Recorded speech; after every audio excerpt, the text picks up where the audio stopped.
It's been more than 24 hours after he was warned in court not to stir things up and talk trash about people in court. But Donald Trump has been talking trash about the prosecutor and about the judge and the judge's wife. Meanwhile, 5 years ago today, Trump publicly commented for the first time on the $130,000 hush money paid to porn star Stormy Daniels. Did you know about the $130,000 payment to Stormy Daniels? Why did Michael Cohen make it if there was no truth or allegation? Well, you have to ask Michael Cohen. Michael's my attorney, and you'll have to ask Michael. Do you know where he got the money to make that payment? No, I don't know. The charges against him, filed yesterday, claim otherwise. Eyewitness News reporter Mike Marza now with what comes next. Michael? Bill, the White House blasting the former president's speech last night. New York cops already ran down more than 60 threats against the Manhattan District Attorney and his staff members. And the judge in the Trump case was threatened following yesterday's hearing. The threats turned out to be unsubstantiated, but it is evidence of this charged atmosphere at the crossroads of this high-profile criminal case and politics.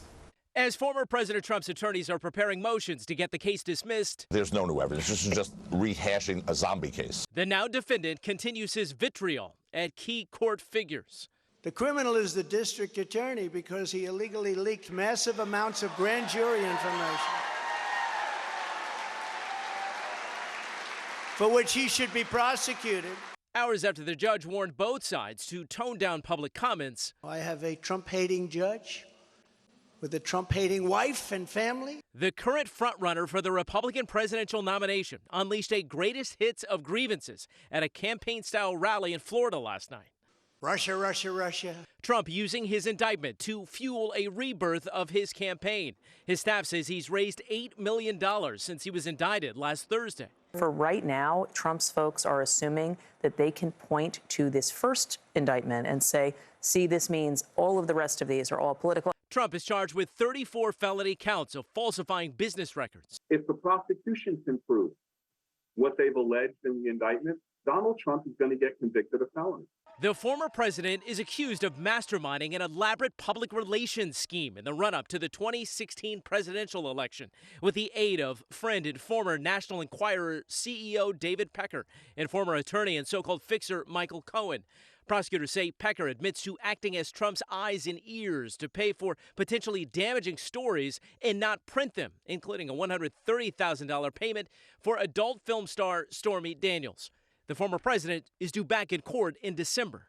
He may be coming into court a lot sooner than December, based upon some of the statements he made at Mar-a-Lago, which I believe are not going to make the judge happy. Meantime, the former president is also facing at least 3 other criminal investigations, including trying to overturn the 2020 presidential election. Bill? Okay, Mike, thank you for that. Meanwhile, former Vice President Pence will comply now with a grand jury subpoena for documents and testimony in a separate case involving President Trump. This one related to failed attempts to overturn the 2020 election. Mr. Pence's spokesperson confirming his decision not to appeal a district court ruling. Last week, you remember, a federal judge rejected Trump's assertion of executive privilege to prevent Pence from testifying. The former vice president had previously said he would fight the subpoena to the Supreme Court.